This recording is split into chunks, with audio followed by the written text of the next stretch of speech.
The air inside the backstage waiting area of America's Got Talent vibrated with a strange mix of nerves, excitement, fear, and hope. The floor smelled of fresh paint and old dreams. The walls were plastered with posters from past seasons, faces of people whose lives had changed forever on this very stage. But today belonged to 10 individuals whose stories were heavier than their songs, whose hearts carried more weight than their voices. The producers called it the emotional block. 10 auditions lined up, 10 stories that could break the strongest hearts. Sarah, a quiet 14-year-old with shaky hands, sat alone with a tiny keyboard on her lap. Her father had carried it in, now he sat beside her, squeezing her hand every few minutes. The keyboard was cracked on the side, an accident from the night she lost her mother. Her mother used to play piano every night. The night of the accident, she was rushing home to hear Sarah perform her newly learned song. The unfinished melody became Sarah's whole world. "Are you ready, sweetheart?" her father whispered. Sarah nodded, though her eyes glistened. Her turn came. The door opened. The light from the stage poured over her like warmth she hadn't felt in months. When she walked out, the audience sensed the tremble in her step. "What are you going to perform, sweetheart?" Simon asked gently. "A song, the one my mom never got to hear." The first note cracked, but not in a bad way.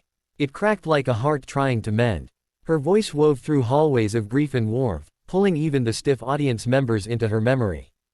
By the time she reached the final line, "Hear me, Mama, I'm still playing for you," Simon had his head bowed. Sophia covered her mouth. Heidi wiped a tear. The entire room stayed frozen in silence. The applause that followed felt like a storm of love breaking through months of numbness. Sarah stepped backstage and sobbed into her father's chest, and the crew, usually busy, paused to give her space. Her story had just begun. Daniel, a 32-year-old soldier who returned from war with damaged vocal cords, sat in a corner watching Sarah's performance on the backstage screen. His hands were scarred, his shoulders were broad, but his eyes were quiet like someone who had seen the world fall apart. He couldn't speak above a soft whisper. Singing was nearly impossible, yet he insisted on trying. His little sister, Emma, clutched his arm. "You don't have to do this," she whispered. Daniel gently signed, "I must." When he stepped onto the stage, the audience gasped at the sight of a soldier in uniform.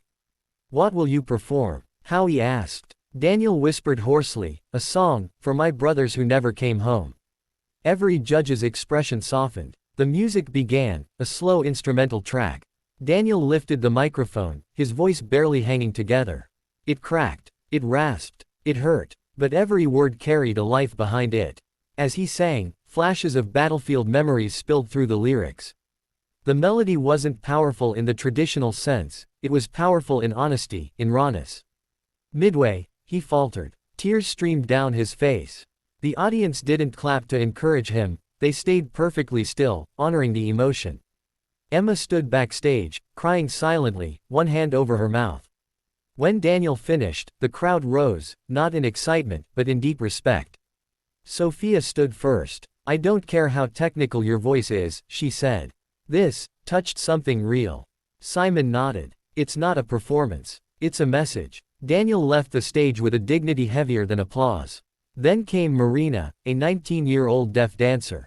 The music she danced to existed only in vibrations felt through the floor. Her interpreter helped her communicate with the judges. "What inspires you to dance?" Heidi asked. Marina signed. "Because silence is not emptiness. It is my rhythm." When the music began, Marina didn't hear it, but she felt the stage tremble. Her feet followed vibrations, her hands painted emotions in the air, and her movements cut through the silent spaces of the room. Even those in the audience who knew nothing about dance felt the beauty of her expression. By the end, the judges were speechless. Simon leaned forward. "You danced like you were telling us a secret." Tears streamed down Marina's face. She bowed deeply, as if thanking the universe for letting her speak without sound. Jonah, only 8 years old, clutched a small teddy bear wearing a tiny blue t-shirt. It belonged to his twin brother, Micah, who passed away from a rare heart condition.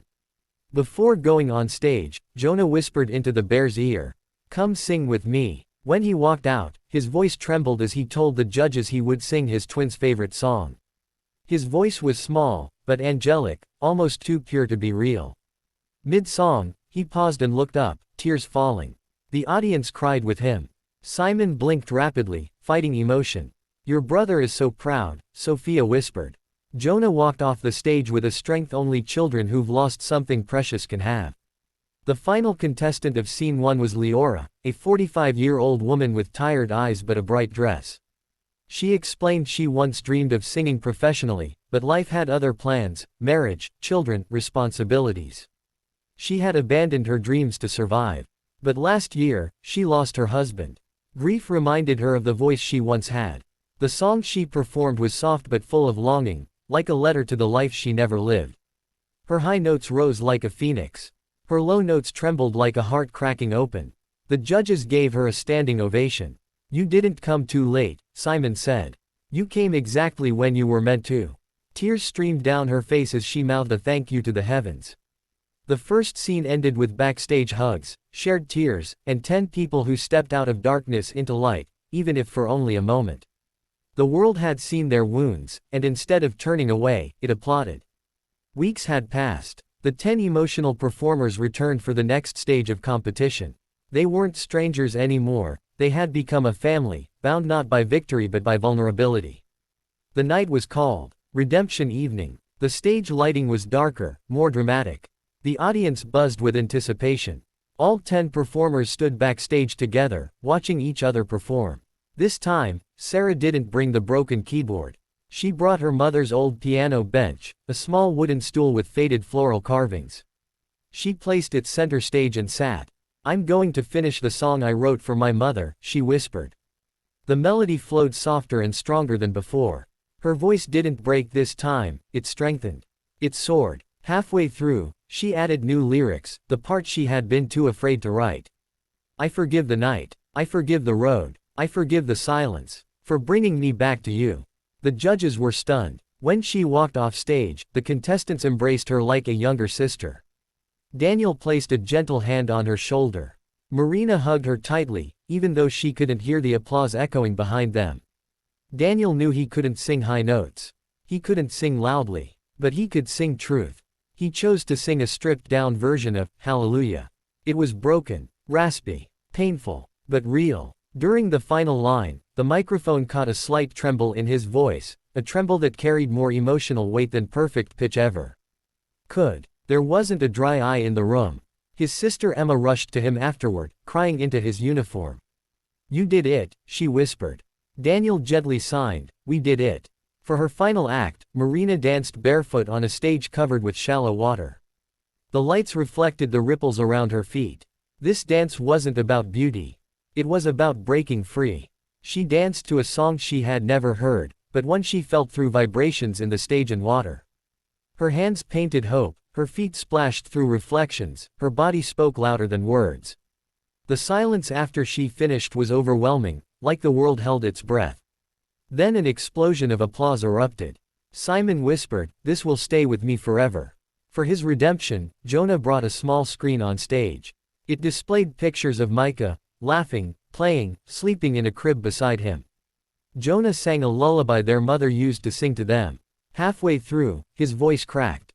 The entire stage seemed to breathe with him. In the final note, Jonah held the teddy bear to his chest and looked upward, as if singing directly to Micah. A quiet wave of sobs filled the auditorium. Sophia stood and said through tears, "You gave us your heart, little one. We will protect it." For her redemption song, Leora chose the ballad she sang at her wedding, a promise she wanted to renew for herself. Her voice filled the auditorium with a maturity that came from decades of sacrifice and suffering. She wasn't singing to impress, she was singing to reclaim the pieces of herself she had lost along the way. When she finished, the audience rose slowly, reverently, as if witnessing resurrection. Simon said softly, "Tonight, we saw the real you." Leora cried silently, her hands trembling over her heart.